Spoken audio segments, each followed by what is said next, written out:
India TV ವೀಕ್ಷಕರಿಗೆ ನಮಸ್ಕಾರಗಳು. ನಮಸ್ಕಾರ. ನನ್ನ ಹೆಸರು ಕಲವಮಂಜಲಿ ರಾಮಶಿವಣ್ಣ. ರೈತ ಸಂಘದ ಯುವ ಘಟಕದ ಅಧ್ಯಕ್ಷರಾಗಿ ಕೆಲಸ ಮಾಡ್ತಾಯಿದ್ದೀನಿ. ಇವತ್ತು ಕೋಲಾರ ಜಿಲ್ಲೆಗೆ ನೀರು ಬೇಕು ಅಂತೇಳಿ ಭಾಳಷ್ಟು ದಶಕಗಳಿಂದ ನಾವು ಹೋರಾಟಗಾರರು ಹೋರಾಟವನ್ನು ಮಾಡಿದ್ದೀವಿ.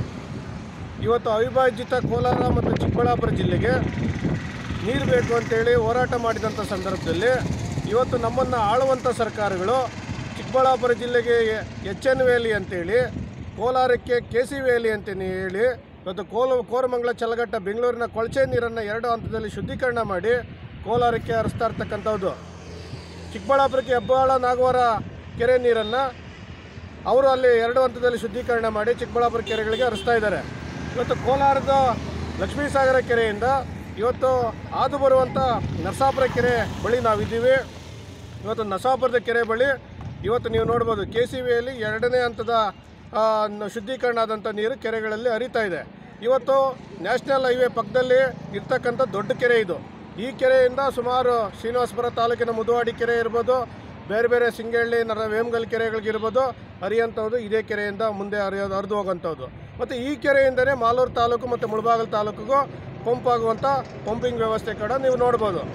ಏನಪ್ಪ ವಿಚಾರ ಅಂತಂದರೆ, ಈ ನೀರಿಂದ ಕೋಲಾರ ಜಿಲ್ಲೆಗೆ ಅನುಕೂಲವ ಅನಾನುಕೂಲವ, ಅಥವಾ KC ವ್ಯಾಲಿ ನೀರು ಕೋಲಾರ ಜಿಲ್ಲೆಗೆ ಶಾಪವೋ ಅಥವಾ ವರದಾನವೋ ಅನ್ನೋ ಪ್ರಶ್ನೆ ಇವತ್ತು ಕೋಲಾರ ಜಿಲ್ಲೆ ಜನರಲ್ಲಿ ಮೂಡಿದೆ.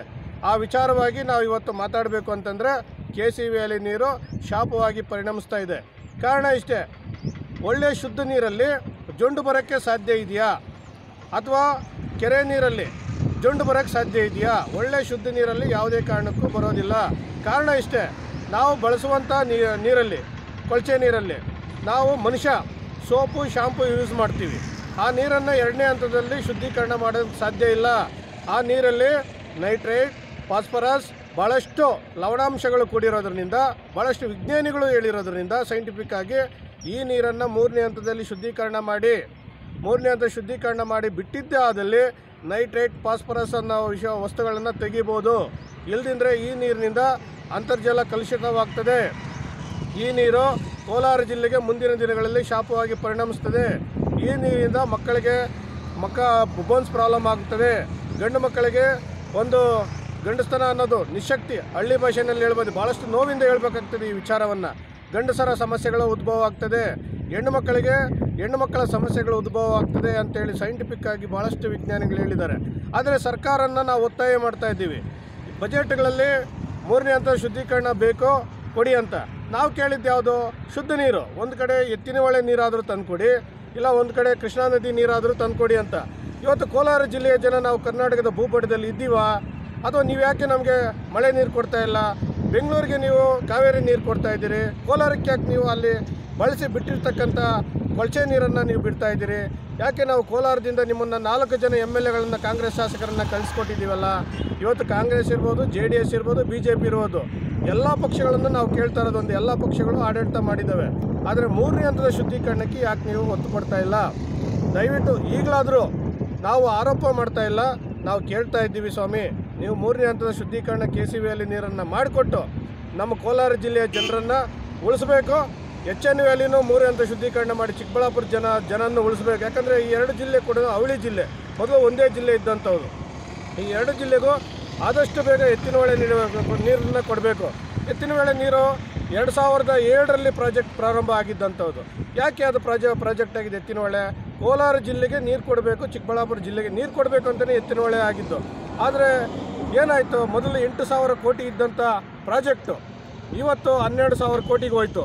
ಅದಾದ ನಂತರ ಇವತ್ತು 24,000 ಕೋಟಿಗೆ ಎತ್ತಿನ ಹೊಳೆ ಪ್ರಾಜೆಕ್ಟ್ನ ಆಗಿದೆ. ಇವತ್ತು ನೀರು ಬಂದಿಲ್ಲ. ಯಾಕೆ? ನೀವು 2 ವರ್ಷದಲ್ಲಿ ನೀರು ಕೊಡ್ತೀನಿ ಅಂತೇಳಿ ಅಡಿಪಾಯ ಹಾಕಿದ್ದಲ್ವಾ? ಇವೆಲ್ಲವೂ ಕೂಡ ಜನರಲ್ಲಿ ಗೊಂದಲಕ್ಕೆ ಈಡು ಮಾಡಿದೆ ಸರ್.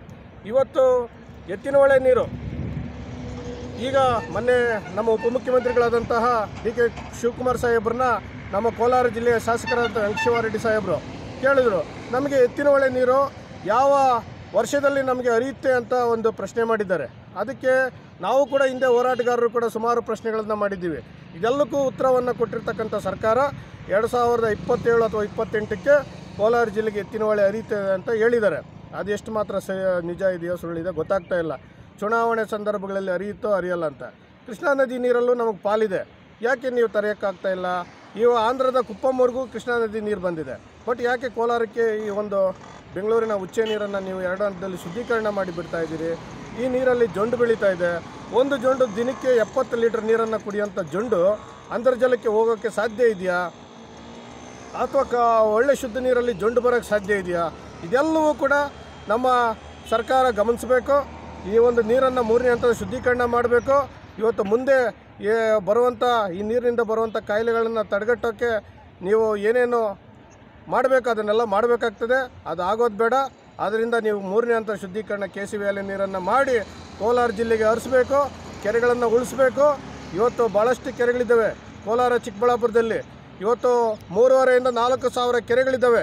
ಇವತ್ತು ಕೆರೆಗಳೇ ನಮ್ಮ ಜೀವನಾಡಿಗಳು ಕೋಲಾರ ಮತ್ತು ಚಿಕ್ಕಬಳ್ಳಾಪುರಕ್ಕೆ.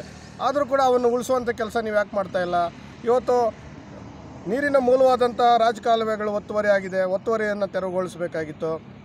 ಕೆರೆಗಳಲ್ಲಿ ಹೂಳು ಎತ್ತುವಂಥ ಕೆಲಸ ಆಗಬೇಕಾಗಿತ್ತು. ಇವತ್ತು ಕೆರೆಗಳಲ್ಲಿ ನೋಡ್ಬೋದು ನೀವು, ಮಣ್ಣೆತ್ತುವಂಥ ಕೆಲಸ, ಕೆರೆಗಳನ್ನ ಹಾಳು ಮಾಡುವಂಥ ಕೆಲಸ, ಕೆರೆಯ ಸ್ವರೂಪವನ್ನು ಹಾಳು ಮಾಡುವಂಥ ಕೆಲಸ ಇವತ್ತು ರಿಯಲ್ ಎಸ್ಟೇಟ್ ಮಾಫಿಯಾದವರು ಒಂದು ಕಡೆ ಮಾಡ್ತಾಯಿದ್ದಾರೆ. ಇದರ ಮಧ್ಯೆ KCVL ನೀರು ಹರಿತಾ ಇದೆ. ಇದು ವರದಾನವೋ ಶಾಪವೋ ಅನ್ನೋ ಪ್ರಶ್ನೆ ಮೂಡಿರೋದ್ರಿಂದ ಇವತ್ತು ಇಷ್ಟನ್ನು ನಮ್ಮ ಕೋಲಾರ ಜಿಲ್ಲೆಯ ಜನರ ಪರವಾಗಿ, ಮುಂದೆ ಆಗುವಂಥ ಸಮಸ್ಯೆಗಳ ಪರವಾಗಿ ಬೆಳಕು ಚೆಲ್ಲುವಂಥ ಕೆಲಸ ನಾವು ಹೋರಾಟಗಾರರು ಮಾಡ್ತಾ ಇದ್ದೀವಿ. ಸರ್ಕಾರ ಈಗಲಾದರೂ ಎಚ್ಚೆತ್ತುಕೊಂಡು 3ನೇ ಹಂತದ ಶುದ್ಧೀಕರಣ ಮಾಡಿಕೊಡ್ಬೇಕಂತೇಳಿ ಸರ್ಕಾರನ ಒತ್ತಾಯ ಮಾಡ್ತಾ ಇದ್ದೀವಿ ಸರ್. ನಮಸ್ಕಾರ.